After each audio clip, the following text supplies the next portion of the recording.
توحید وہ عظیم نعمت ہے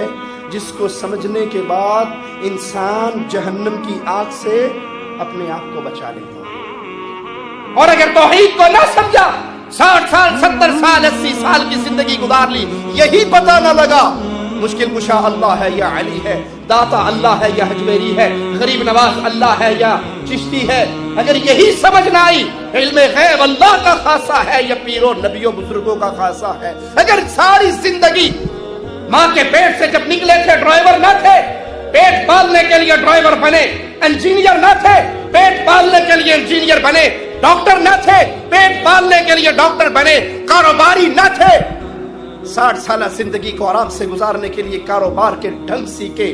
MBA کیا، دنیا کی تعلیم حاصل کی، لیکن 60 سالہ زندگی کے لیے سب کچھ کیا، اس پیٹ کو بھرنے کے لیے سب جتن کیے، اس پیٹ کو جہنم کی آگ سے بچانے کے لیے اتنی بھی تحقیق نہ کی کہ تکلیف آنے پہ میں نے یا اللہ مدد کہنا ہے یا علی مدد کہنا ہے، اے بھی ٹھیک ہے، او بھی ٹھیک ہے، جو جتنے لگا ٹھیک ہے۔ کسی کے مذہب کو نہ چھیڑو، کسی کے مذہب کو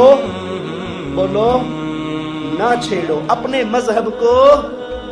نہ چھوڑو۔ یہ ابو طالب کا دین تھا، محمد رسول اللہ کا دین نہ تھا۔ ہم چھیڑ رہے ہیں، اغیار کے مذہب پہ انگلیاں اٹھا رہے ہیں، اے قبروں پہ اپنے ماتھے جھکانے والوں شرک کر رہے ہو، یا علی مدد کی صدائیں لگانے والوں اللہ کی عبادت میں غیروں کو شریک بنا رہے ہو، اللہ کے علاوہ کسی اور کو نور من نور اللہ کا،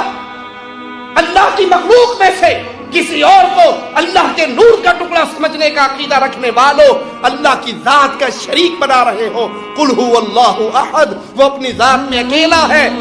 اس کا کوئی نور کا ٹکڑا جدا نہیں ہوا،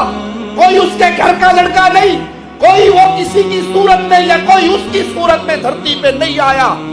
اگر کسی کے مذہب کو چھیڑنا جرم ہے، ہم رب کے گھر میں کھڑے ہو کے اعلان کر رہے ہیں، رب محمد کی قسم یہ جرم کر رہے ہیں، اور جب تک زندہ رہیں گے یہ جرم کرتے رہیں گے۔ جانتے ہو کیوں؟ اگر یہ تم اس کو جرم کہتے ہو تو مجھے بتاؤ، یہ کام تو محمد کریم نے پہاڑوں پہ چڑھ کے مکے والوں کے سامنے کیا تھا۔ قولوا لا الہ الا اللہ، اے صنم پرستو کہہ دو لا الہ الا اللہ، اللہ کے علاوہ کوئی معبود برحق، نہ تمہارے سجدوں کا حقدار، نہ تمہارے رکوع کا حقدار، نہ تمہاری نظر و نیاز کا حقدار، نہ تمہاری عبادتوں کا حقدار، نہ تمہارے خوف امید بھروسے توکل کا حقدار، لا الہ الا اللہ۔ اگر کسی کے مذہب کو چھیڑنا جرم تھا تو مجھے بتاؤ مصطفیٰ نے اہل مکہ کے سامنے کیا کہا تھا؟ جب کفار مکہ نے آ کر جماعت بنا کر ابو طالب سے یہ مطالبہ کیا تھا اپنے بھتیجے کو روک لے یا درمیان میں سے ہٹ جا، ابو طالب کی آنکھوں میں آنسو آئے تھے، کہا تھا بھتیجے چاچا بوڑھا ہو گیا ہے، میرے کندھوں پہ اتنا بوجھ نہ ڈال جس کو میں اٹھا نہ سکوں، تیری قوم کہتی ہے یا تو ہمارے خداؤں کو برا کہنا چھوڑ دے یا پھر میں بیچ میں سے نکل جاؤں۔ پیارے حبیب آنکھوں سے موتیوں کی طرح آنسو گرنے لگے اور کہا چچا چچا، اہل مکہ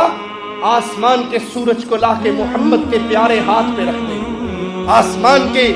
رات کو چمکتے ہوئے چاند کو لا کے مصطفیٰ کے ہاتھ پہ رکھ دے، یہ انہونا کام کر بھی گزرے میں رب کی توحید کی دعوت سے باز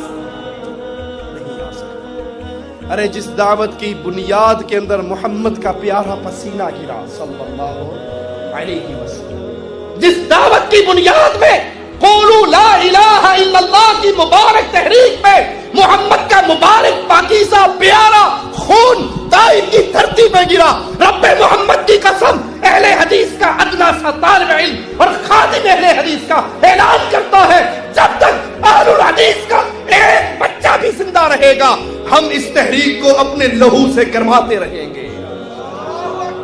تم مار سکتے ہو مار دو، ہمارے سامنے ہے احسان الہی ظہیر کا بموں سے زخمی جسم، اور یہ تنہا احسان الہی نہیں ہے،